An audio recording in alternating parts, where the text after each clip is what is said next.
Salome Zourabichvili was the undisputed president of Georgia from 2018 to 2024. After contested elections in 2024, Mikhail Kavalashvili of the pro-Russian Dream Party declared himself president. Nevertheless, the EU and Ukraine continue to recognize Zourabichvili as a legitimate representative of Georgia. The United States, however, accepted the disputed election and recognizes Mikhail Kavalashvili as president. Kiev Post editor-in-chief Bohdan Nahalo spoke with President Zourabichvili on the sidelines of the Odessa Security Forum 2026, shortly after Georgia's Independence Day, celebrated on May 26th. Madam President, it's a pleasure to welcome you as a representative of an important country of the Black Sea region to Odessa. And let me start by congratulating you as a Georgian on your recent anniversary of your independence. Thank you. What does that mean for you personally? Let's start with that. Georgia's independence over such a long, difficult history. Personally, but I think also for many Georgians, but for me personally it's very important because I was, as you might know, born out of an immigrant family in France when Georgia was still Soviet Union, and I was born and raised in the belief that Georgia would be certainly independent again and striving for that independence and celebrating this 26th of May outside of Georgia. Every year since my, I think, 10th birthday, I was allowed to participate. So it's both emotionally very important, and I think that it's very important for every Georgian today because we understand that this independence is not a given forever, that it's under lots of pressure today, to say the least. Can I just interrupt and ask you, very briefly, do you see parallels in the history of Georgia and Ukraine 100 years ago? What was happening? Both, former victims of the Russian Empire. I think we have gone through exactly the same history over the past 2 centuries almost. So we have much in common. Also, we have gone through the same also history more recently by being the subjects of Russian aggressions, military aggressions, indirect aggressions. You had little green men, we had blue helmets, Russians. So all of that makes it for both our countries that we have much in common, and that explains that there is a deep solidarity from the Georgian population and on the streets of Tbilisi. I used to work for the UN, and I visited Abkhazia, occupied Abkhazia, South Ossetia, and I guess there are parallels with Donbass now and with Crimea and Transnistria. Okay, looking at the present situation, how does Georgia fit into the whole issue of Black Sea security? Is too much emphasis placed on Ukraine? Granted, there's a war, so it's understandable.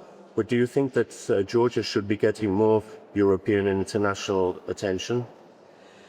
I think, yes, of course, that you cannot imagine a Black Sea security and cooperation policy in which Georgia would not be an integral part of.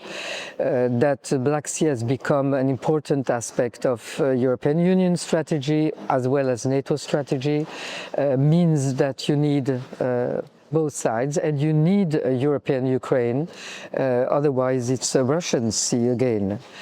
So I think that the stakes of this war are much more than just Ukraine. It's Ukraine plus the Black Sea, and of course in that sense it will be very important once the war is over for these Black Sea projects to come to life. It would be very important to have a really independent Georgia that would really cooperate with the Western partners. But what I'd like to ask you is, Madam President, Ukrainians have had their peaceful revolutions, the Orange Revolution, the Revolution of Dignity. The Belarusians had their long protests against the falsification. But do you feel that the hundreds of days of protests, peaceful protests in Tbilisi and elsewhere, are getting the attention and recognition that they deserve? Probably not. If you look it from Tbilisi, probably not. But at the same time, there are so many open crises just around us that you can understand that the limelight is going elsewhere than on the very peaceful protests that happen in Georgia. That's their characteristic, and of course it attracts less attention from journalists than when you have more action, more violence on the streets. But what is very important that it's a long-lasting protest that is by now spreading in the different cities of Georgia, and there is a much wider discontent toward the regime than what is concretely shown in this protest. So I think that we have not seen the end of that, on the contrary. I cannot refrain from asking you about another president of Georgia who sadly is still in prison in Georgia. I don't want to go into the politics, but what is the latest about his state of health and well-being? Because he is connected to Odessa as well. He is connected. Apparently his state of health is fine because he is testifying himself in the court when he is called in the court, and he has the chance, more than other prisoners, to be able to talk directly on the televisions. But I think that the links with Ukraine are very clear, and one way out would be probably extradition.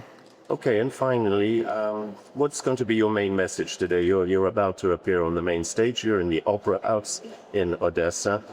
What message would you like to get across, not just to the Ukrainian public, but to the broader international public?